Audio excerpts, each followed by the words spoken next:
Queridos ouvintes do programa Uma Palavra de Fé, estamos aqui uma vez mais para servir ao Senhor, ministrando a vocês, amados ouvintes, a palavra do Senhor e ministrando essa palavra aplicada em coisas reais e concretas do dia a dia.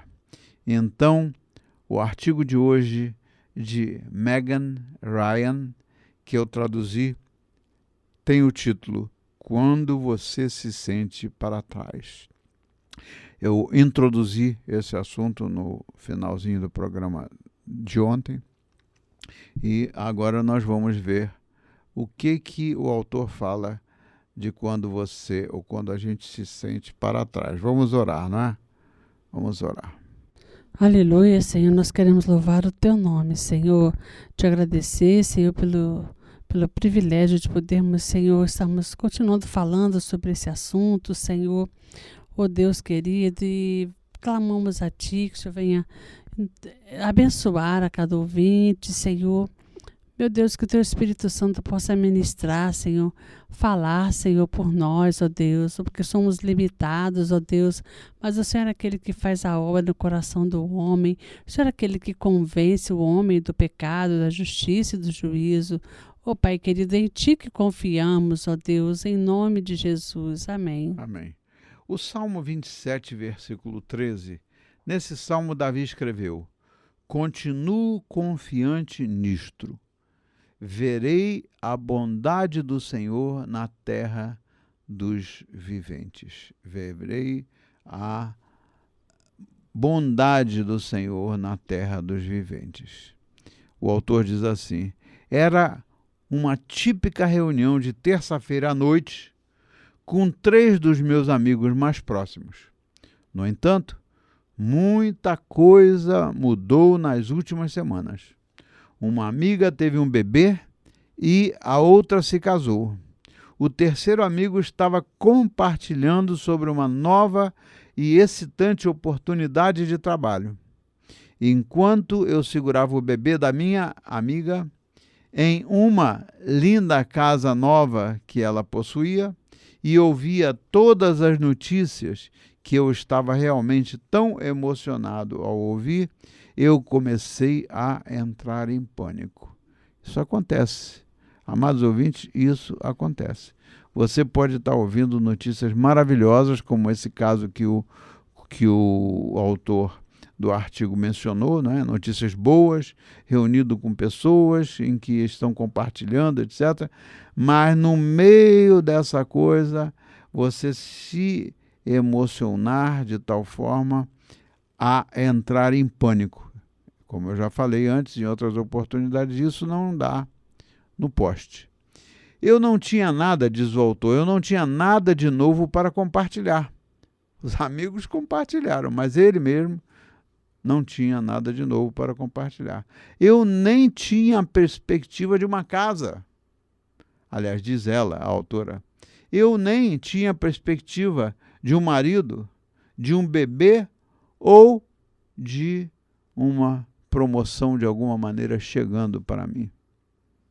Imagina, ouviu o depoimento, o testemunho dos amigos, mas ela mesma não tinha perspectiva nenhuma. Aí começou a entrar em pânico. Então, a mentira se repetia na minha cabeça, olha só. Estou para trás, estou correndo atrasada. Ou seja, tem até um ditado aqui no Brasil que é muito interessante, engraçado, chega a ser engraçado, perdi o bonde. O que a gente precisa de entender, amados ouvintes, é que com o Senhor, a gente nunca vai perder o bonde. A gente pode estar atrasado, mas perder o bonde, o Senhor não permitirá. Então diz o autor assim, você já se sentiu como eu? A autora pergunta, como se todos estivessem seguindo à frente, sem você estivesse para trás? Como se todo mundo estivesse se formando para uma nova fase da vida e você estivesse preso como está? Deve ser uma coisa horrível, não é, irmã Marlice? É verdade. Eu estava aqui pensando, algumas situações assim que aconteceram comigo, né? Até quando meu marido era vivo. Então, alguns momentos assim de dificuldade, né? Eu ficava assim pensando, me sentindo assim um pouco bem frustrada, porque não faz parte do meu perfil ser esse tipo de pessoa. Mas eu fiquei assim um pouco arrasada, né?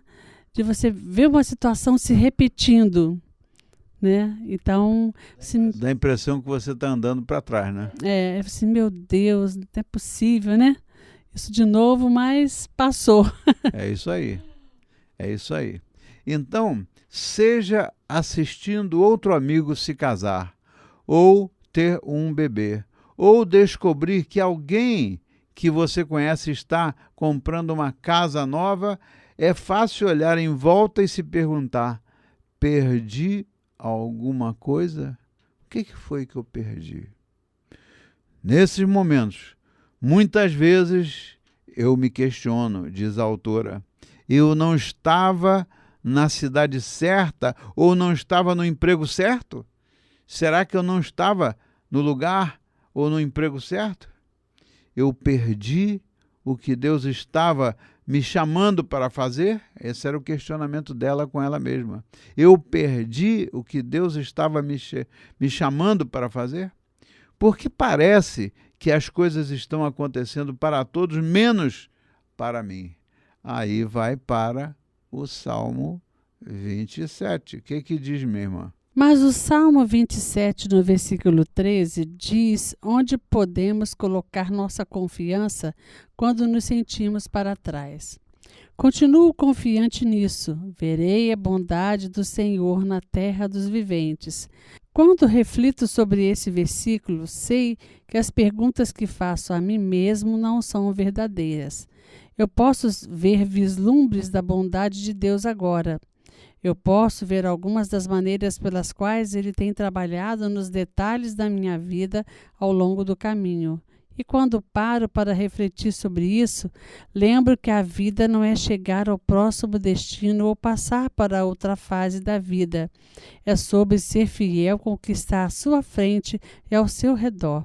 Hebreus 11, versículo 13. Se você está se sentindo atrasado hoje, aqui estão 4 maneiras pelas quais encontrei incentivo para combater essas mentiras. Ore com honestidade. Ainda podemos ser honestos sobre o que ansiamos, mesmo quando aprendemos a aproveitar o que temos agora. A oração tem o poder de mudar as coisas, então não deixe de pedir e acreditar para que Deus se mova.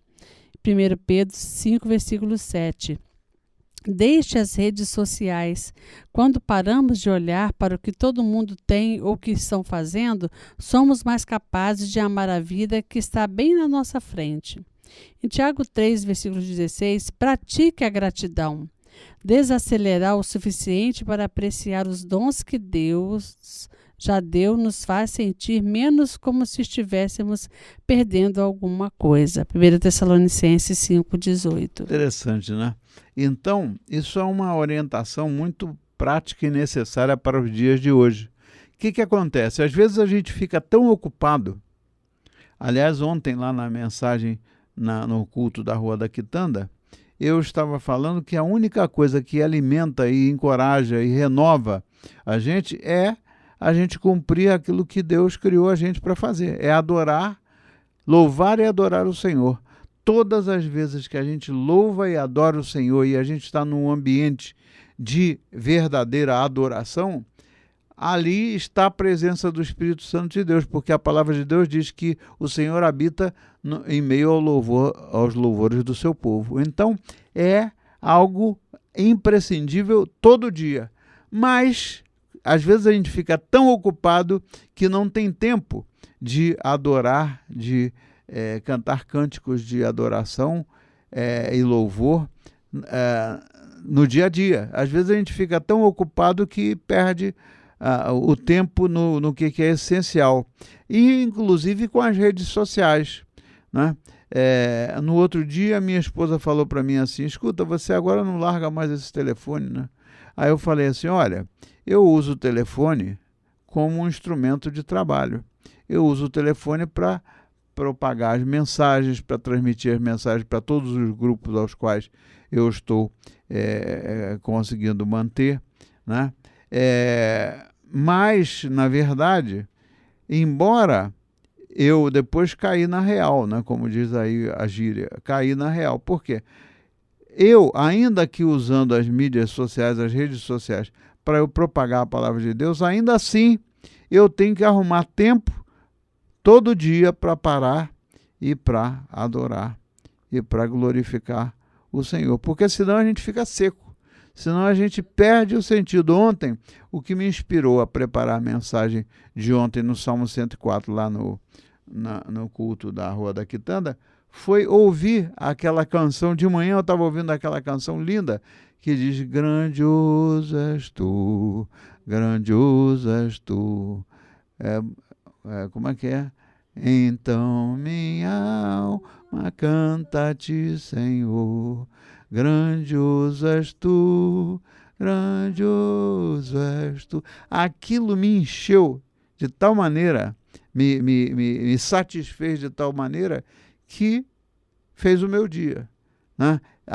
Já de manhã já me alimentei com aquele cântico maravilhoso. Então, é isso aí, meus amados irmãos. A gente precisa de arrumar tempo para a gente não ficar com aquele sentimento que a gente está andando lá atrás, enquanto todos os demais estão andando lá adiante de nós. Então, aí a autora diz: mude a sua perspectiva. Há coisas em minha vida hoje, diz ela, pelas quais eu costumava orar, e essa perspectiva muda a maneira como eu vivo. Há também coisas em minha vida pelas quais outras pessoas estão orando.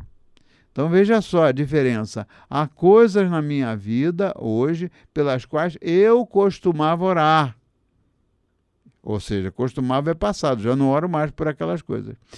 E o que acontece é o seguinte: também há coisas na minha vida pelas quais outras pessoas estão orando. Hebreus 12, 2. Há coisas na minha vida pelas quais outras pessoas estão orando. Nós precisamos da intercessão dos outros também, né? E aí ela diz assim: ainda há muitos dias em que estou frustrado por coisas que não mudaram na minha vida. Quantas vezes a gente volta lá atrás e vê que tem tantas coisas que precisavam de ser mudadas e não mudaram ainda na nossa vida. Isso é normal. É normal, mas é uma preocupação, porque a gente precisa de estar aberto ao trabalho do Espírito Santo para mudar aquilo que precisa de ser mudado na nossa vida. Senão a gente fica sempre girando em círculo, né? Aí ela diz assim: mas quando olhamos para trás e vemos evidências da fidelidade de Deus, podemos ter confiança de que Ele ainda está sendo fiel aqui e agora. Da próxima vez que sentir medo e ficar para trás, amado ouvinte, lembre-se, você não está para trás. Deus está escrevendo uma história que é única para você. Pode não ser a história que você quer e pode não ser o tempo que você quer, mas o Senhor não está deixando você para trás. Esteja convencido e convencida desta: o Senhor não está deixando você para trás. Repetidamente, a Bíblia nos mostra que Ele não se esqueceu de nós, como em Romanos 8:28 diz: tudo o que Ele está trabalhando nos bastidores é para o seu bem e para a glória dele mesmo. Peçamos a Deus que, quando nós nos sentimos para trás, lembre-nos de que o Senhor nos terá exatamente onde nos quer. Quando me sentir tentado a olhar para a direita ou para a esquerda e comparar onde estou com as pessoas ao meu redor, ajude-me a olhar para você. Obrigado pela história que você está escrevendo para a minha vida, em nome de Jesus. Aleluia. É agradecer ao Senhor pela história que Ele está escrevendo na nossa vida, né? Então, para vocês terem um estudo mais aprofundado, é recomendado o quê? O Salmos 31, 19. quão abundantes são os bens que guardaste para os que te temem, que concedes à vista de todos aos que em ti se refugiam. Né? E responda, né? Qual é uma maneira de praticar a mudança de perspectiva sobre suas circunstâncias hoje? Quais são algumas coisas pelas quais você é grato agora? É muito importante, né, a gente verificar isso. Qual é a maneira de praticar a mudança de perspectiva sobre as suas circunstâncias hoje, não ontem, né, mas as suas circunstâncias de como você está vivendo hoje. E quais são algumas coisas pelas quais você é grato ao Senhor agora. Reflita sobre isso, amados irmãos. Vamos entrar, então, no outro assunto para hoje. Vou confiar em Deus? É uma pergunta. Vou confiar em Deus? Oração simples em um momento de desespero. É um assunto conexo com o que estávamos tratando até este momento. É um assunto conexo. Então a pergunta é esta: vou confiar em Deus ou não vou confiar no meu Deus? Né? É um artigo de John Bloom que eu também traduzi. E aí ele diz o seguinte: se você estivesse lá naquele exato momento, observando de longe, não teria observado nada dramático. Ou seja, o fato de você estar observando se passou, né, distante, observando lá de longe, você não teria observado nada dramático. Ou seja, a gente precisa de observar as coisas de perto e não só vê-las de longe, né? Então, olhar o que está se passando de longe é uma coisa. Agora, a gente penetrar no profundo do assunto e a gente viver aquilo que estava se vendo ao longe, a gente buscar ver de perto, aí sim a coisa faz sentido. Então, o autor diz assim: estou falando sobre um momento em que Abraão, ainda chamado Abrão na época, saiu da sua tenda e olhou para os céus, olhando para as estrelas. Abraão fez isso.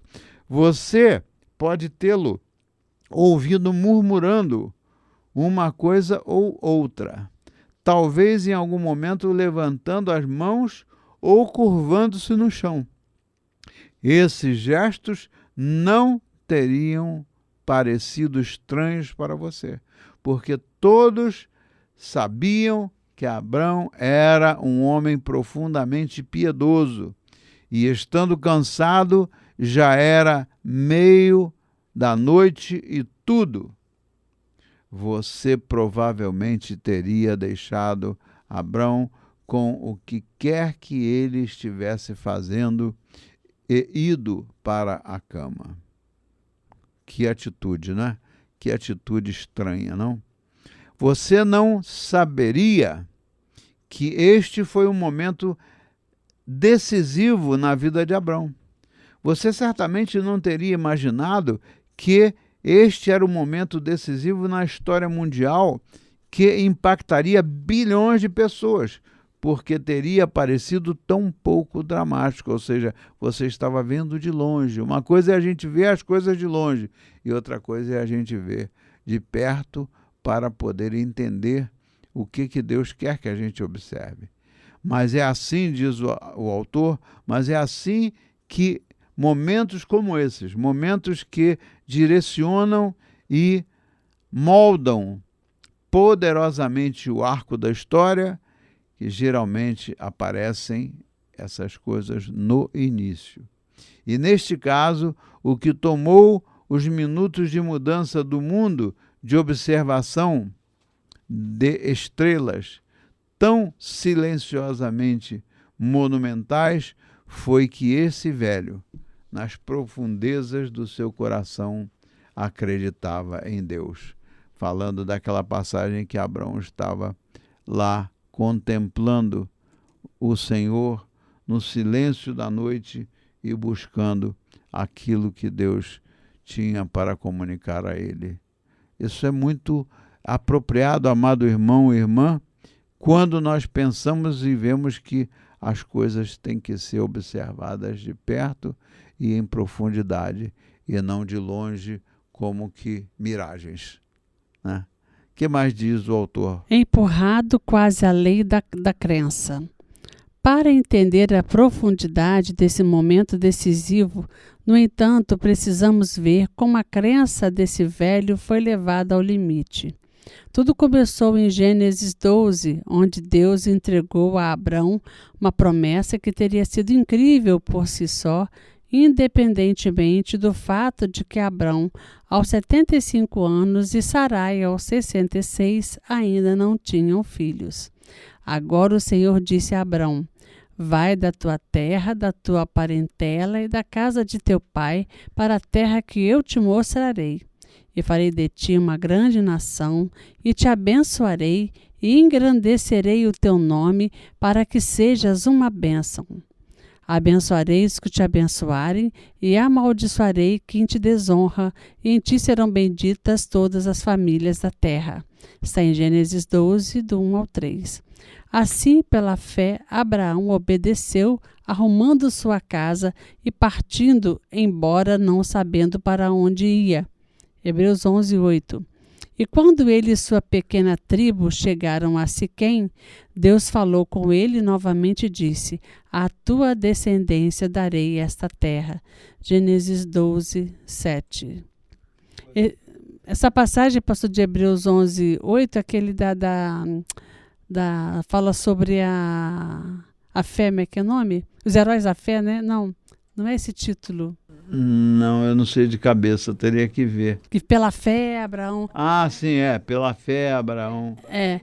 Os heróis da fé, é isso ou não? O título? É da fé, é da fé. Então, veja, foi preciso que Abraão tivesse essa conexão com o Senhor, essa verdadeira conexão de buscar o Senhor naquele momento. E aí, por que que o Abraão é chamado o pai da fé? Porque ele obedeceu. Imagina, meu amado irmão, minha amada irmã, o Senhor chegar para você e dizer assim: escuta, abandona a sua família, a sua casa e a sua parentela e vá para o lugar onde eu vou indicar você. Olha, o que seria uma primeira e normal, entre aspas, reação do homem, seria procurar saber para onde é que Deus estava querendo que ele fosse. Mas ele obedeceu independente de questionar ao Senhor. Isso aqui é fé, meus amados irmãos. Então o tempo passou. A bênção de Deus descansou sobre Abraão e sua tribo, que incluía a família de seu sobrinho Ló e suas posses e rebanhos combinados cresceram. Tão grandes de fato que Abrão e Ló tiveram que se separar em duas tribos. Ainda assim, Abrão não teve descendência, né? A chave que para o cumprimento da maior promessa do Senhor era para ele. No entanto, o Senhor mais uma vez afirmou a sua promessa, como está lá em Gênesis 13, 14 a 16. Mas tempo passou. Deus continuou a prosperar tudo o que Abrão fez.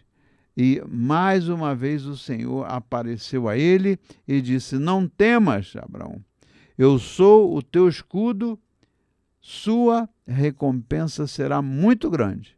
Mas para Abrão, agora na casa dos 80 e Sarai na casa dos 70, ainda havia o mesmo problema gritante. Em meio a todas as abundantes bênçãos de prosperidade que Deus derramou sobre ele, havia um lugar notável e crucial de pobreza. Abrão ainda não tinha descendência. Oração desesperada de um homem de fé. Foi nesse ponto que Abrão não conseguiu conter sua perplexidade angustiada sobre o vazio contínuo no centro das promessas de Deus e se derramou em uma oração desesperada. Ó Senhor Deus, o que você me dará, pois continuo sem filhos e o herdeiro da minha casa é Eliezer de Damasco? E Abrão disse: Eis que você não me deu descendência, e um membro da minha casa será meu herdeiro. Gênesis 15, 2 e 3. O apóstolo Paulo escreveu mais tarde: Nenhuma incredulidade fez Abrão vacilar quanto à promessa de Deus, mas ele se fortaleceu na fé, dando glória a Deus, plenamente convencido de que Deus era poderoso para cumprir o que havia prometido, né? Romanos 4, 20 e 21. E não duvidou da promessa de Deus por incredulidade, mas foi fortificado na fé, dando glória a Deus, e estando certíssimo de que o que ele tinha prometido também era poderoso para o fazer. Mas nesta oração ouvimos a fé de Abrão vacilar? Não. O que estamos ouvindo não é incredulidade, mas sincera perplexidade. E há uma diferença. A perplexidade de Abrão é semelhante à perplexidade da jovem Virgem Maria quando Gabriel lhe diz que ela conceberá em seu ventre e dará à luz um filho.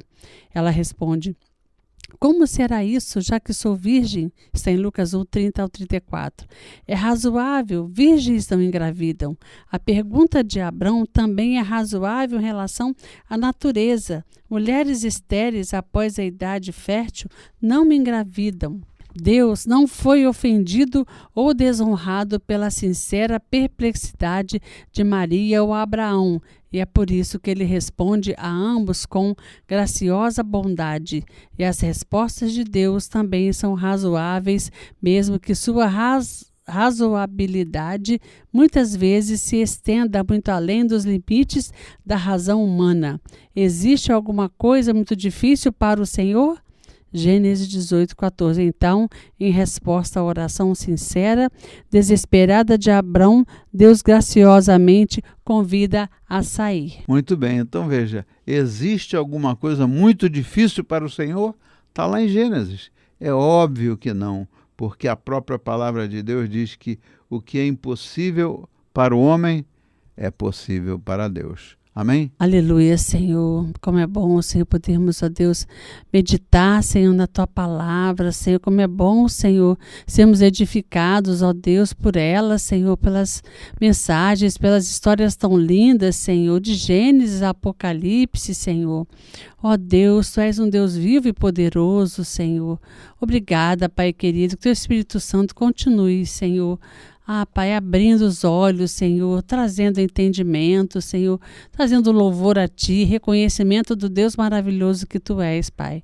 Em nome de Jesus que eu te peço e te agradeço. Amém.